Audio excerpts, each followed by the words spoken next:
और जो पिला दे इसकी सारी वोट उसकी। ये हमारे लोगों के सामने ठेके खोलते हैं, ये जानबूझ के गिरते हैं, इनकी रणनीति का हिस्सा होते हैं। सब लोग नकली हैं। अम्बेडकरवादी तो हम लोग असली हैं। जी जी, हम लोग असली हैं। अम्बेडकरवादी तो हम लोग हैं। वो लोग तो नकली दावा कर रहे हैं। नीली गंजी पहन करके, टी शर्ट पहन करके राहुल गांधी सदन में दहाड़े कहा कि हम सबसे बड़े अम्बेडकरवादी। क्या है क्या? ना तो भाजपा है ना तो कांग्रेस है। दिल्ली का दंगल इस बार सज करके तैयार है। जी हाँ, दिल्ली विधानसभा चुनाव को लेकर के जिस तरीके से सरगर्मियां बढ़ चुकी हैं, तमाम राजनीतिक दल अपने अपने हथकंडे को अपना करके, यानी कि दिल्ली के अंदर मुफ्त की रेवड़ी की बहार है इस बार। उसी बीच में अम्बेडकरवादी विचारधारा को लेकर के बसपा भी मैदान में है। तो क्या वाकई में दिल्ली का चुनाव सत्ता बदलेगी क्या, परिवर्तन होगा क्या? चलिए आम जनमानस सही जानते हैं तमाम चीजों को लेकर के। दिल्ली का चुनाव बड़ा ही रोचक हो रहा है। सर, क्या लग रहा है, दिल्ली की सत्ता बदलेगी? क्योंकि सामने बाहुबल और धनबल का अंबार लगा है, उसमें क्या अम्बेडकरवाद की विचारधारा प्रबल होगी? क्या बदलाव होगा? इस बार जरूर बिल्कुल बदलाव होगी। आप देख लेंगे इस बार जो है बहुत अच्छी बदलाव, यानी मायावती की सरकार होनी है।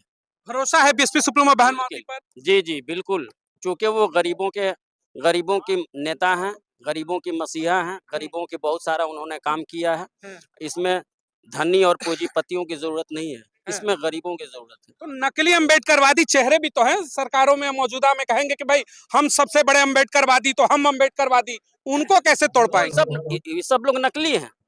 अम्बेडकरवादी तो हम लोग असली हैं। जी जी, हम लोग असली हैं। अम्बेडकरवादी तो हम लोग हैं। वो लोग तो नकली दावा कर रहे हैं। नीली गंजी पहन करके, टी शर्ट पहन करके राहुल गांधी सदन में दहाड़े कहा कि हम सबसे बड़े अम्बेडकरवादी। क्या है क्या? ना तो भाजपा है ना तो कांग्रेस आई है, ना तो राहुल जी हैं ना तो मोदी जी हैं। जी, बहन जी पर भरोसा है? जी, बहन जी पे भरोसा है बिल्कुल। लग रहा है कि दिल्ली में अगर बसपा की सरकार आती तो चीजें बेहतर होंगी। 3 बार जो है उत्तर प्रदेश में उन्होंने 4 बार? जी 4 बार जो उन्होंने एक रहा। बार की पूर्ण बहुमत। जी जी जी, तो 4 बार जो है उनकी सरकार रही, तो जाहिर सी बात है कि लोगों के बीच जो है उन्होंने काम किया है। तो वो अम्बेडकरवादी तो असल वही है। अम्बेडकरवादी तो वही है असल। जिस तरीके से दिल्ली चुनाव में तमाम राजनीतिक दल अपने अपने हथकंडे अपना रहे हैं, बसपा को लेकर के अब चर्चा हो रही है कि नकली अम्बेडकरवादियों पर असली अम्बेडकरवादी भारी पड़ेंगे। क्या कहेंगे आप? हाँ जी, बिल्कुल असली अम्बेडकरवादी भारी पड़ेंगे, क्योंकि नकली वालों ने तो अपना बहरूपिया पूर्ण रूप से दिखा दिया है अब तक। और वो कोई भी बहुजन समाज के लिए, दबे कुचलों के लिए, पिछड़ों के लिए कोई भी ऐसी नीति अब तक नहीं बना पाए हैं कि उनका सामाजिक और आर्थिक स्तर सुधर सके। तो ये बहन जी से ही उम्मीद है, क्योंकि ये एक ऐसी पार्टी है जो दबे कुचले और पिछड़ों की बात करती है और उन्हीं के लिए काम करती है। तो तमाम राजनीतिक दल जो बाबा साहब भीमराव अम्बेडकर की तस्वीरें लेकर के जगह जगह शोर प्रदर्शन होते कि मैं सबसे बड़ा अम्बेडकरवादी, उनके लिए क्या कहना चाहेंगे? देखिए, ऐसा ढोंगीपना तो समाज में हर जगह होता है और हर आदमी अपने स्वार्थ के लिए बाबा साहब का नाम लेकर के फायदा उठाना चाहता है, लेकिन हकीकत में ऐसा है नहीं। वो सिर्फ अपने राजनीतिक रोटियां सेकने के लिए ही ऐसा करते हैं। तो मैं नहीं मानता कि वो असली अम्बेडकरवादी है या दूसरे लोगों के गरीब तबके के लिए कोई अच्छा काम कर सकते हैं। उम्मीद है? नहीं, उम्मीद उनसे तो नहीं है, बहन जी से जरूर है। तो अम्बेडकरवाद तो बाबा साहब ने संविधान में जो हुआ, एक वोट डालने का अधिकार सबको दे, राजा को भी एक वोट डालने का अधिकार है, और जो मारुति लग्जरी गाड़ी में चलते हैं उनको भी। वोट तो उन गरीब लोगों का ज्यादा है, लेकिन क्या है, दिल्ली की जनता के पूरे भारतवर्ष में मुद्दों से भटकाया जाता है।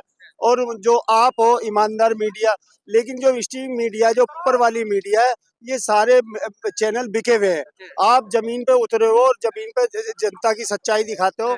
और पहली बात तो मैं आपको साधुवाद देता हूँ कि आप ईमानदारी से, आपका चैनल इतनी ईमानदारी से लाता है और खबरें को खोज के लाता है। तो ये लोग जो मीडिया को इन्होंने कैप्चर कर रखा है, क्योंकि दिमाग में बीजेपी तो इतना झूठ बोलती है कि सुबह शाम तक झूठ बोलो और लोगों को सच लगने लगे, तो इतना झूठ बोलती है भारतीय जनता पार्टी। अब इनको देखो, लोकपाल पे ये केजरीवाल जी आया, मोदी साहब ने भी कह रहे लोकपाल पास करेंगे। जब मुझे याद है गुजरात के सीएम थे नरेंद्र मोदी, और जो केजरीवाल थे, ये लोकपाल लेके चल रहे थे। और अन्ना साहब का तो पता ही नहीं है, जो वो रामजा के रोड के अंदर बैठे हुए थे। तो वो लोकपाल पब्लिक के दिमाग से गायब, और अन्ना हजारे को चुपचाप बैठा दिया गया। पब्लिक बड़ी भोली भाली है, भूल जाती है, क्योंकि पब्लिक के मुद्दे जो एक्चुअल होते हैं वो गायब हो जाते हैं। और पब्लिक के मुद्दे जो एक्चुअल गायब हो जाते हैं, जैसे कि हमारे जो SC वर्ग के लोग हैं वही ये ठेके ज्यादा खोलते हैं, कहना जो पिलाए देसी उसकी वोट कैसी, जो पिलाए रम उसकी वोट कम, और जो पिला दे इसकी सारी वोट उसकी। ये हमारे लोगों के सामने ठेके खोलते हैं, ठेके जानबूझ के गिरते हैं, इनकी रणनीति का हिस्सा होते हैं। रणनीति कैसे, मैं आ रहा हूँ आपके पास। इन्होंने कहा कि ठेके रणनीति के हिसाब से खोले जाते हैं। एक चीज का इन्होंने जिक्र किया कि बाबा साहब भीमराव अम्बेडकर ने बड़ी लंबी लड़ाई लड़ी, अधिकार नहीं दिए जा रहे थे, एक वोट का अधिकार, यानी राजा का बेटा भी देगा, रंक और फकीर सबके बेटे एक वोट देंगे।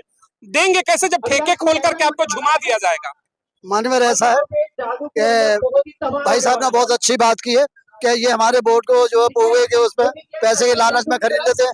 लेकिन मैं श्रीनगर की बात करूंगा कि यहाँ क्या क्या समस्या है कि आज यहाँ जो आम आदमी पार्टी का विधायक है, आज देख लीजिए इस गली में चले जाइए, आप इस रोड पर चले जाइए या उस रोड पर चले जाइए, तो सर सफाई के नाम पर बिल्कुल कोई काम नहीं किया।